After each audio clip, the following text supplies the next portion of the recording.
No role plays, just real.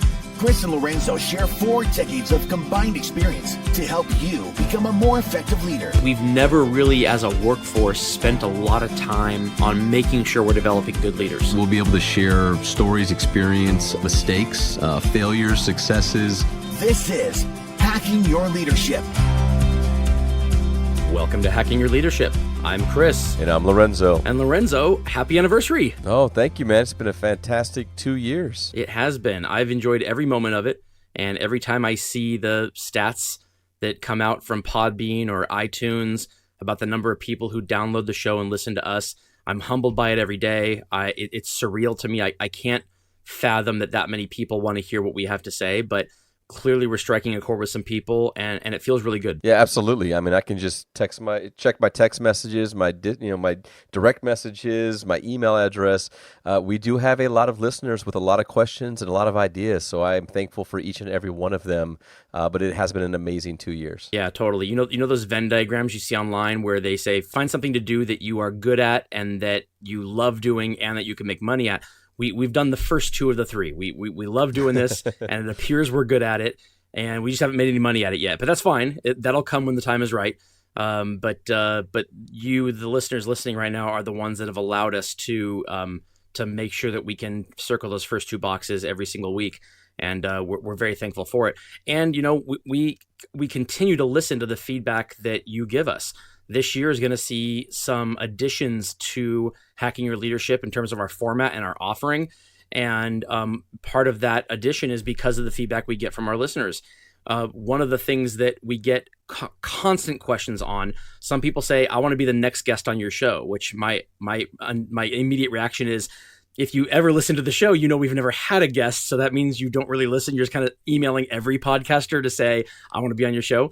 But we have some people who also say, when are you going to start having guests on your show? And if that's the case, I know some great people and you should talk to these people. And those are the people we listen to and really take to heart. And so because of that, one of the additions that we're having to our show this year, I'll let you talk about a little bit, Lorenzo, because it's some really exciting stuff. Yeah, we kind of mentioned this on the teaser trailer that came out last Saturday, but the guest series, we want to be able to have as many leaders as possible, join our show that have something to say and that can provide some great content to our listeners, and also allow our listeners to get different perspectives around leadership. It's one of the things that Chris and I talk a lot about is important to work with different leaders and to, have an idea about different theories, because it allows you to pull from each one of them what really works for you as you shape your leadership style. So, this Saturday is going to be our first guest series episode, and we're excited to continue that on throughout the rest of the year here. And I think we're going to have both some short form and some long form. But I think the listeners will love it. And anytime we can provide a platform for great leaders that are out there in the industries and in different industries, is something that we really want to be dedicated to do this year. And with that, I want to bring us to our anniversary episode, which is Lorenzo found this picture online and he sent it to me, and I spent a few minutes laughing about it, and then we discussed it, and we thought this would be a fantastic idea to have for our anniversary episode. It's an image that somebody posted on Reddit, and it's a picture of like this of a collage that is in some building somewhere. Some people say it was a Dairy Queen, other people say it was some other place, and the picture says, "Just once, I wish my employees would say ... and then it's filled in with all these things from the perspective of a leader. So these are different leaders who are saying, oh, I wish my employees would say this, or I wish my employees would say that. And some of them make me laugh hysterically if a leader is asking their employees to say that or wishing they would say that. But I want to know what you think about this first, because you're the one who found this and sent it to me. So what was the first one that jumped out at you, and why do you love this? I wouldn't necessarily say that I love it. I love the fact that it's going to be great content for us to discuss. Because that's a better way of putting it, yes. Yeah. When I saw it, the first one that I saw was, it's just once I wish my employees would say, "You're right, I was wrong." Right? And then the next one I saw, it said, "I just love your meetings," which then made me laugh, because the vast majority of meetings that we have to put on, nobody loves. Right? So that was kind of funny. Then the one that really pulled me in was it said, it says, "Just once I wish my employees would say, we love this place." And then I was like, oh, man, what a crappy thing, right? Just to think about a leader who would think that it would be funny for a team to actually enjoy the place they work. And then that's when it stopped being funny to me. So the first one that I saw was the I Just Love Your Meetings one. And my initial reaction was that it was satirical, that this was self-deprecating humor. This was a group of leaders coming together to say things that were obviously not going to happen, but they were made in jest, you know? And it wasn't until I saw the We Love This Place one that I thought, wait a minute, this isn't a joke. This is serious. These are actual leaders who are saying they wish their employees would say these things. And then it took on a little bit of a serious undertone. And I thought, wow, you know, whatever leaders did this, they could use some work. Absolutely. And that was what I saw, was that it went from kind of being, you know, satire to a little bit funny, to like, man, like just writing down, like creating something on a board that would say, I wish my people would love to work here. It was just like, golly, that's not good, right? Like that's just it gives me the heebie-jeebies, right? Just to even think about that. And then as I started reading more of them, it was like even the silly ones started to make me mad, right? And I'm just like, what? So what exactly? And this is kind of where I went with it. I was like, so then what exactly do you believe the role of a leader is? Right. And like, let me be the first one to tell you, it is not wishing that your employees would like to work there, right? That's just not what the job is. And it made me think about, now all of a sudden I started to get these floods of leaders that I have worked with before, and people that I had experience with, and the ones that we've talked about, you know, and it was funny. Somebody today even was talking to me about the podcast and said they really enjoyed the episode where we talked about holding grudges with people. Oh, yes. You know, over time. And, you know, it was just a funny thing that we talked about, but it made me think about the fact that there are leaders that truly do not like understand or align with or believe that their job as a leader is to truly work in service of their people, to develop them and to help them become better.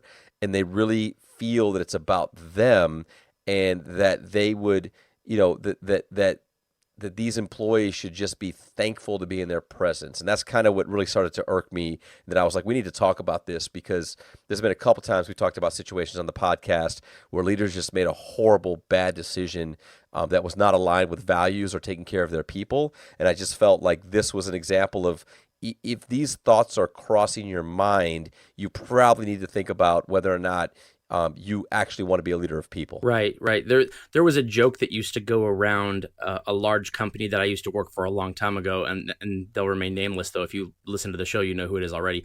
But there was a joke that would go around from the employees in the stores, and I was a teenager at the time, but the joke was that if a memo went to the corporate office that said that all the stores were closing down, the response would be, "Thank God, now we get some work done." You know, and it implies that the people who lead an organization don't necessarily realize the importance of the part of the organization that actually generates revenue for the organization, whatever that organization is. The people who interact with your clients and your customers and who generate revenue for the organization. I'm not saying those people are more important, but they are at the very least equally important to every other position in the organization, because without them, there is no work. Everything else is a cost center. All leadership roles, every dollar in salary that a leader of people makes, every dollar in salary that a marketing person makes, all of that stuff, those are paid by the revenue that is generated by the people who interact with the clients and the customers. The money doesn't come from any other place. And so an organization wouldn't exist without those things. So that's the first thing I think of, is just leaders who can be out of touch with people, or out of touch with what their role truly is. And then the other thing I think of too is the John F. Kennedy quote: "Ask not what your country can do for you, ask what you can do for your country." And this, to me, this is a group of leaders saying, I'm not going to ask what I can do to serve my employees. I'm going to ask, what can my employees do for me? How can they make my job easier? And that is definitely not the role of a leader. I just think about all the emails, the text messages that we get, the people that reach out to us because they're frustrated with leadership, or they want to be a better leader. Their experience is such, they're not getting clarity, they're not getting honest feedback. I mean, just a couple weeks ago, we had somebody send us their entire assessment. Yeah. That the organization asked them to do as a self-assessment to better understand their development because they got turned down for a job that they were applying for. And the answer was, well, you didn't get the job, but take the self-assessment and then maybe this will help you. And they did it. And then they sent it to us and said, can you please take a look at this? And like, what do you see? What do you think? Like, what does this mean to me? What are my strengths? What can I work on? How can I utilize this information to become a better leader so that I can have a career and aspirations? So it would probably really kind of, put me into a little bit of a rage here was first being mad about this idea that leaders would see the business this way, and then having to understand and accept that there are a lot of people that are experiencing this from leaders. And it's just maddening because you just want to take care of all of them, and you want to believe that people wouldn't show up and treat people this way. But the reality is that it's actually happening out there in the workforce, and I think that's why it's that we're talking about this. It's funny that it's the second anniversary of our show, and we're seeing like 60,000 downloads a month right now. Like, oh, now I know why they want to listen, right? Because people are looking for ways to better themselves or be able to find ways that they can challenge leadership, and they want to feel like what they think is good and right is actually good and right, and what they know is wrong, we will tell you it's wrong and that it's not okay. Right. Well, and we all know that leaders, from the title standpoint, your company, your organization has to make you a leader from a title standpoint. But leaders are anointed by their people. You don't get to be a leader unless the people you lead say, yes, you are my leader. Because I don't care what title you're given by your organization, unless your people are willing to follow you because they believe in what you're saying, all you're going to get out of them is just enough to not get fired. But the things that on here that kind of jump out at me as the ones that kind of, they're not satirical, they're kind of sad, besides the we love this place, is I really don't need a raise. My review alone was more than enough.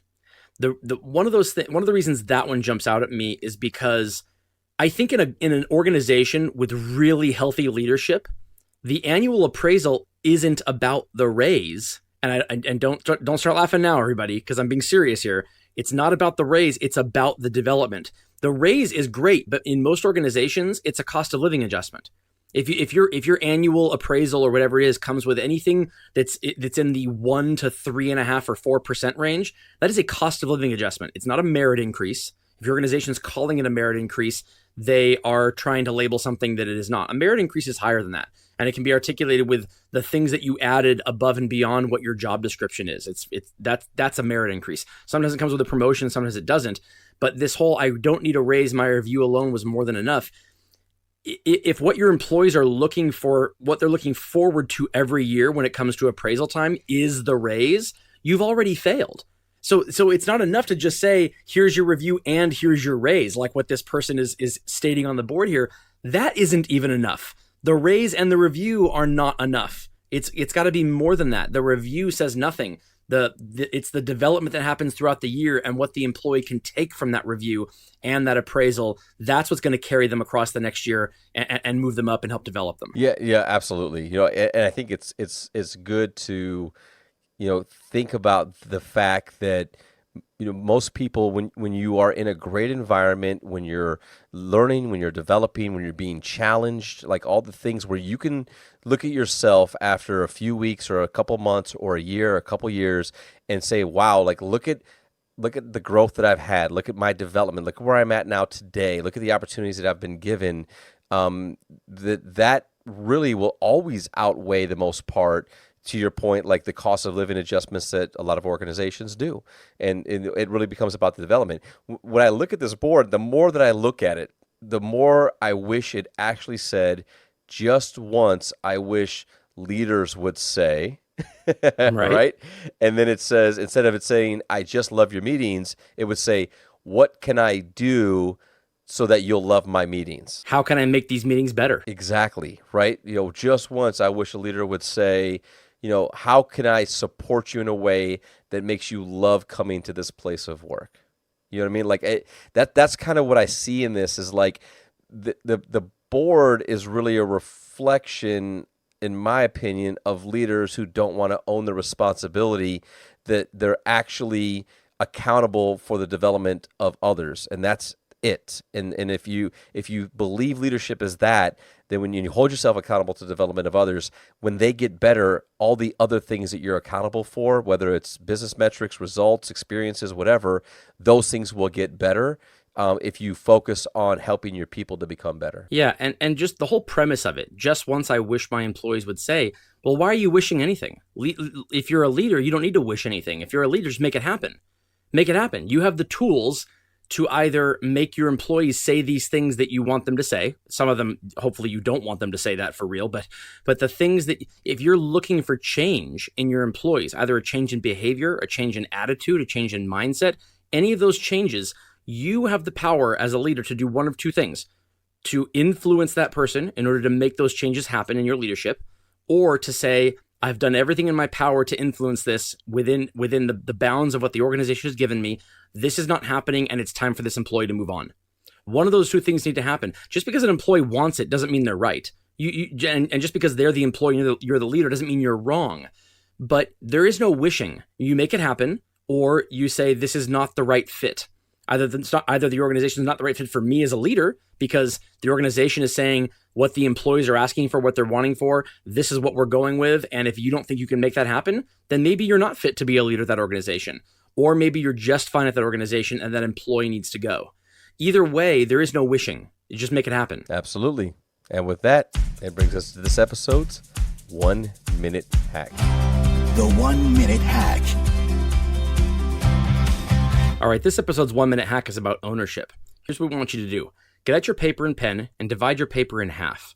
On the top of one half of the paper, I want you to write, I wish my employees would, ... And that could be say, do, act, behave, whatever it is. On the other side of the paper, I want you to write my actions, meaning you as the leader. Divide the paper in half and start by filling up that left side. I wish my employees would. All the things they're not doing right now, collectively or individually. You can name individual people or things your entire team isn't doing that you want them to do. Write all of those down. On the other half of the page, I want you to write down the specific actions and behaviors that you can do in order to make that happen. Because what you're doing right now, either if you know the answer and you're not doing it, then there's your answer right there. But if the things you're currently doing are not getting that, then those are the wrong answers. Those aren't the things you need to write down. So the things that you're already doing to try to make your employees act, say, behave a certain way, if they're not doing those things, then those actions by you aren't working. Start by writing down the things that you aren't doing that you think could bring about that. Because the moment you start owning your employees' behaviors, whether it's their thoughts, their minds, their actions, their behaviors, their outcomes, the moment you own them as a leader is the moment you have the power to fix them and change them. If you continue to go through life with the mindset of, I wish my employees would, you've already given away the power to change them and left it all on them. Some might do that on their own if they see something in it for them. Others may not. Yeah, I think it's a great 1 minute hack, and I really appreciate the element of, kind of the definition of leadership in owning the development of others. I think that's critical to making sure that people get what they need, but it's also important that you have self-awareness and you have self-accountability to make sure that what you want people to either, do, say, or feel, that you're actually putting effort towards making that happen. Yep, absolutely. And we'll absolutely post a link to this picture in the podcast description so that you can click on it and read all of the funny responses that people put on it. Yep. And with that, it brings us to the end of this episode. This is Hacking Your Leadership. I'm Lorenzo. And I'm Chris. And we'll talk to you all next time.